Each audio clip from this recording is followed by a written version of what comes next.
গর্জিবাজারে তীব্র মাত্রার শক্তি প্রদর্শন, ডেভিড মোরাসিং এর সমর্থনে জনজোয়ার। আসন্ন নির্বাচনকে সামনে রেখে গর্জিবাজার এলাকায় তীব্র মাত্রার মনোনীত প্রার্থী ডেভিড মোরাসিং এর সমর্থনে বিশাল নির্বাচনী প্রচার মিছিল অনুষ্ঠিত হয়। দলীয় কর্মী সমর্থকদের ব্যাপক উপস্থিতিতে মিছিলটি জনজোয়ারে রূপ নেয়।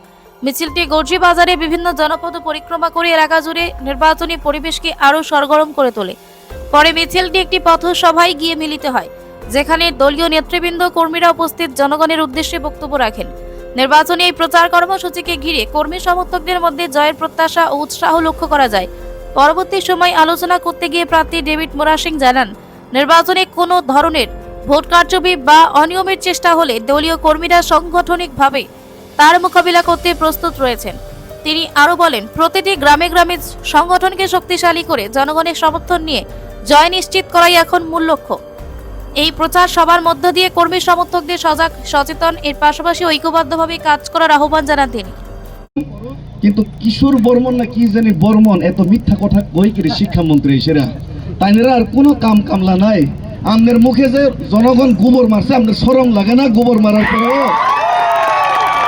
তবু ডেভিড মোরাসিং তো শান্তশিষ্ট দেখে আমার এলাকাতে গোবর খাইছেন না। কিন্তু 10 তারিখের বিকালের পর যদি প্যারামেরা চিন্তাধারা করেন, কিন্তু গোবর খাইতে নামে কিন্তু অন্য কিছু খাওয়ামো, কিন্তু গোবর খাওয়াই না, আমি ডাইরেক্ট যেটা খাওয়ানোর দরকার সেটা খাওয়ামো।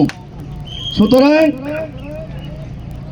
যে দল 15 লক্ষ টাকা অ্যাকাউন্টে ঢুকাইব কইছিল, যে দলের হেড 15 পয়সা ঢুকাইছে না অ্যাকাউন্টে 2014 পর, যে দল 500 টাকা গ্যাসের সিলিন্ডারের দাম আছিল কিন্তু কইছিল যে 200 টাকা 150 টাকা হইব, আজকে 1200 টাকা 1500 টাকা এই সিলিন্ডারের দাম, যে দল পেট্রোল ডিজেলের দাম 30 টাকা 20 টাকা হইব কইছিল 50 টাকা যখন আছিল, সেই দল এখন 100 টাকার সেঞ্চুরি মারে বিরাট কোহলির মতো সেই পেট্রোল ডিজেলের দাম। যেই দল কইছিল সবকা সাথ সবকা বিকাশ আজকে দিন আনেওয়ালা হে, আজকে আজকে দিনের মধ্যে হিন্দুরা গোমূত্র খাওয়ায়, নিজে দুধ খায় আর মাশরুম খায় আর মুসলমানরা কেলানি দেয়। এই দল হিন্দু মুসলমান খ্রিস্টান তিপ্রাসা বাঙালি মুসলিম সবার মধ্যে বিভেদ সৃষ্টি করার রাজনীতি করতেছে। এই দলের নেতৃত্বে 2018-তে কইছিল ডাবল ইঞ্জিনের সরকার, এখন আমি মনে করতেছি ডাবল বাটপাড়ির সরকার ত্রিপুরা রাজ্যে চলতেছে।